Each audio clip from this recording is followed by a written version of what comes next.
Right. So other factors can impact body size in the wild. Abundance can impact body size through density-dependent competition for food resources. Fisheries-induced evolution is also often mentioned as causing a decline in size for exploited population, but also fishing by removing large age classes can create a bias because they remove the large fish, so we don't sample them when we conduct a survey.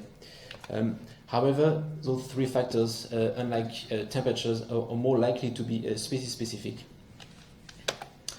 So in this study, our objective was to test that if TSR is universal, then the fish species that occupies the warming North Sea should all exhibit a synchronous change in growth and body sizes. And we tried to show this through three consecutive steps. First, we wanted to test whether or not there was we could detect a common trend across body sizes across the North Sea species. Second, whether or not this common trend is concurrent with temperature changes. And lastly, that there was no common trend that could be detected in species-specific factors that could impact growth. And here we looked at changes in abundance as a proxy for density-dependent competition, the average fishing mortality as a proxy for fisheries-induced evolution, and the mean age as a proxy for the removal of old age classes by fisheries. And if those three conditions are met, then there is logical support for TSR. So in the North Sea, we've had quite a bit of warming over the past 40 years or so. Here you can see the sea bottom temperature time series for the northern North Sea in blue and the southern North Sea in red. You can see that both time series are almost identical, and in both cases we've had an increase in temperature from the late 80s to the early 90s, after which the temperature has remained more or less stable. But you can also see that there's a very strong temperature gradient in the North Sea, with the southern North Sea being on average 3 degrees warmer than the northern North Sea. The data we used for this study, so we got edge length keys from the DATRAS database from ICES, which I will talk about tomorrow. We also got edge length key from our Dutch colleagues for the flatfish species. The data was corrected for the length stratified sampling that's connected when sampling for otolith. So we did so by rating by the observed length frequency in the population. We also split the data between north and south to account for the gradient in temperature. And for flatfish species, which are known to display different growth between male and female, we also split the data by sex. So as a result, we had 13 substocks for those 8 species, and we cover a wide range of characteristics. We've got demersal species, pelagic and benthic. We've got species which have different average body sizes. They've got different age at maturities, different selectivity by fisheries, and they even have different diets. So we do cover quite a large array of characteristics and life history traits. So to assess growth changes over time, we fitted a von Bertalanffy growth model to each cohort for each substocks. So that gave us 13 time series of growth parameters, one for each substock.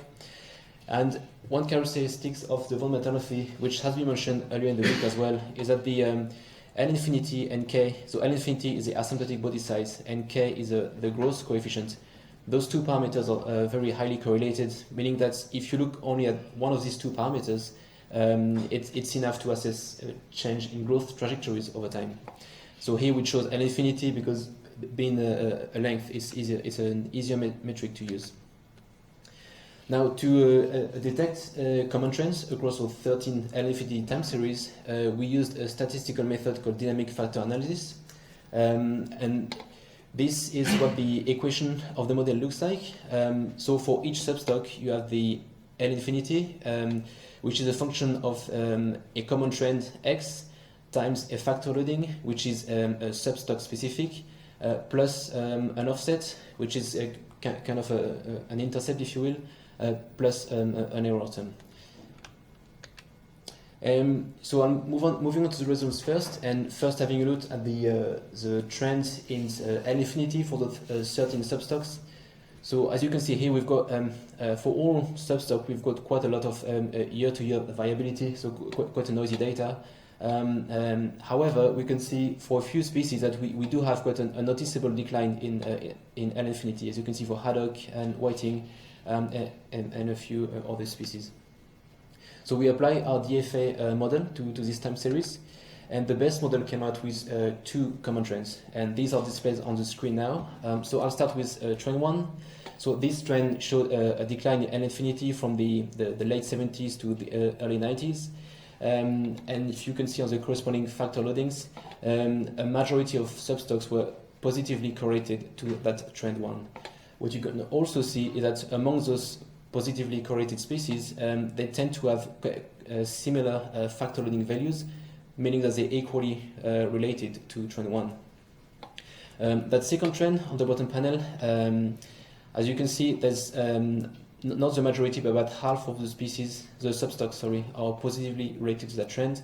But you can also see that place south female has got by far the highest factor loading, suggesting that this substock is mainly driving this trend. And in fact, if you force the model to fit with only one common trend, you get that trend in gray here, which is almost identical to trend 1, indicating that this trend is the dominant one. And here are the model fits from the DFA model for each substock. So the black dots are the L infinity time series, which I showed earlier, except it's on a standardized scale. And you can see that at least for the species which show decline in L infinity, the model tend to capture that trend fairly well. And what I wanted to show here is that if you look at the fit from the place south female, you can see that you've got it's almost identical to trend 2. So which again shows that this substock is mainly driving trend number 2. Looking at the correlation with temperature next. So on this panel here, we've got the trend 1, which is our dominant common trend, and in gray the variation, the average, the annual average for the whole North Sea in sea temperature. And you can see almost concurrent and opposite variation between those two trends.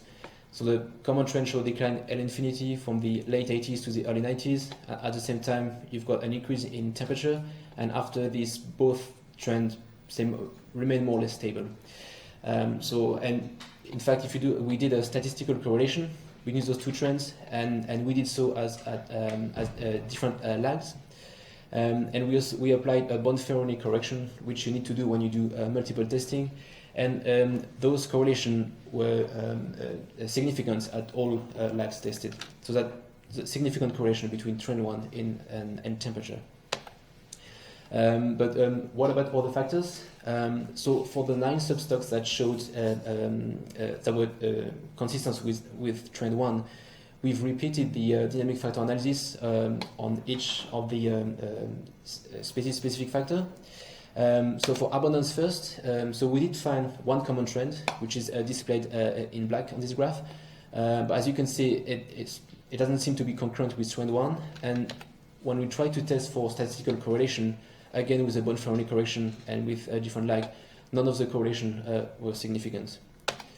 For fishing mortality, which we use as a proxy for fishing-induced evolution, we didn't find one common trend, but 2, which again are in black, and again didn't seem to show any concurrent variation with trend 1.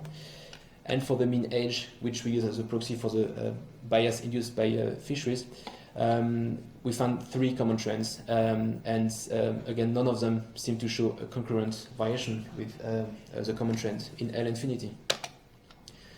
So to conclude, we had 9 of the 13 substocks, which represent 6 out of 8 species with different life history traits, which showed a common directional trend in asymptotic body size.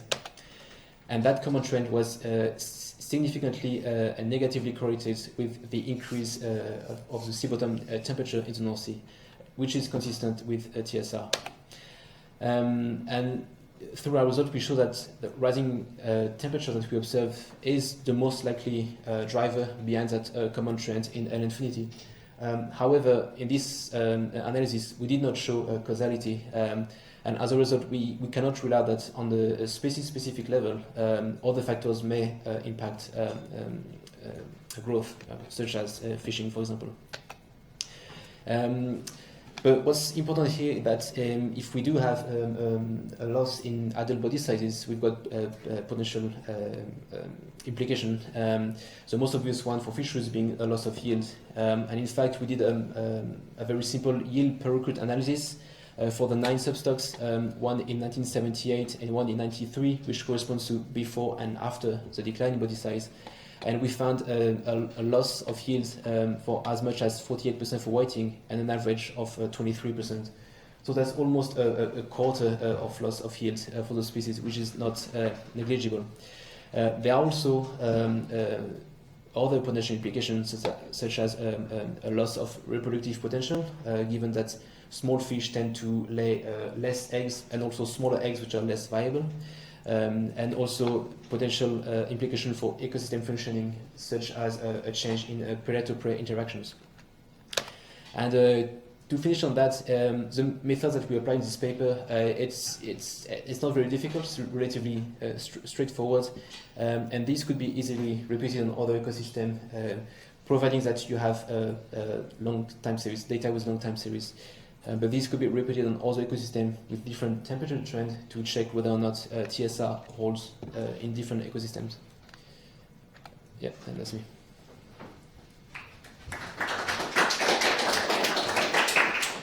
Okay, I'll start off with any questions from Australia?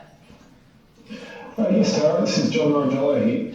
Yeah, great presentation. Can you hear me okay? Yeah.